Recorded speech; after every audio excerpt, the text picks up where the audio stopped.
What is sporting clays? Sporting clays is another clay target discipline similar to skeet and trap.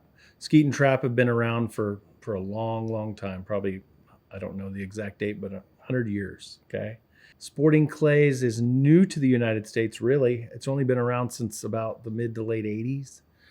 Brought over from England. England has been doing it for 30 or 40 years longer than we have. But when the powers that be first brought it to the United States, they didn't want to market it necessarily directly towards skeet and trap shooters. Those were very popular games at the time. They wanted to market it towards hunters because hunters were the lion's share of the shooters in the United States. There's a lot of hunting, and everything came over.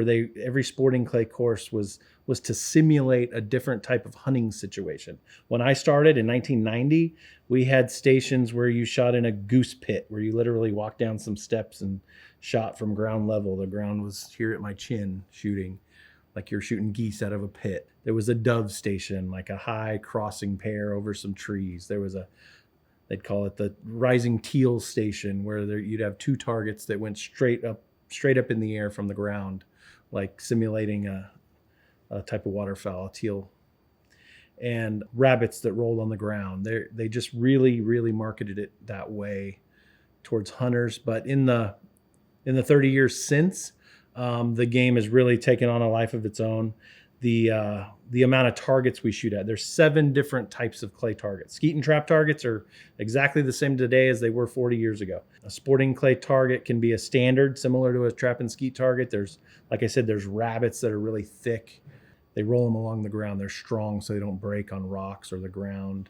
You've got different size targets. You've got 60 millimeter targets, 70 millimeter targets, 90 millimeter targets.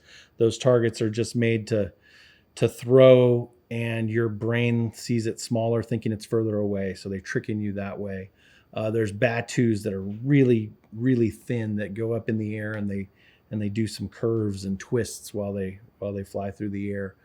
The game, like I said, has evolved. The trap technology, the angles and speeds that we're shooting targets arcing like rainbows. We're shooting them straight up and down, incoming, every conceivable speed, angle, and distance you can imagine that's within a effective shotgun pattern. We are shooting in competition these days. I've shot targets 10 feet in front of me to 85 yards away, 90 yards, 100 yards at times when the wind blows, in some really difficult tournaments.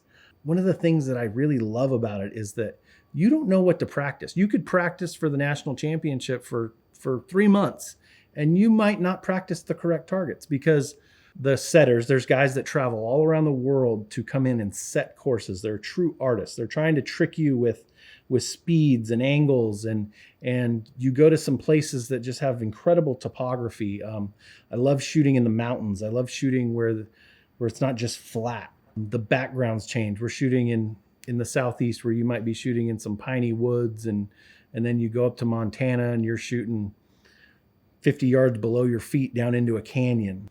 It's just amazing. That's why just sporting clays, but wing shooting or shotgunning in general is a addictive art that takes years and years to get really good at. In my opinion, you never really master it.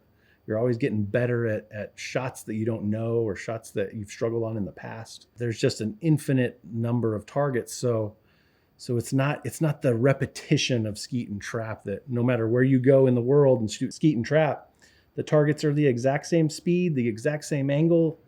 You're even facing the same direction as far as the sun goes. Sporting clays is infinite variables, and that's the addictive part of it. It's true shotgunning, it's true wing shooting, and it's something I've dedicated my life to.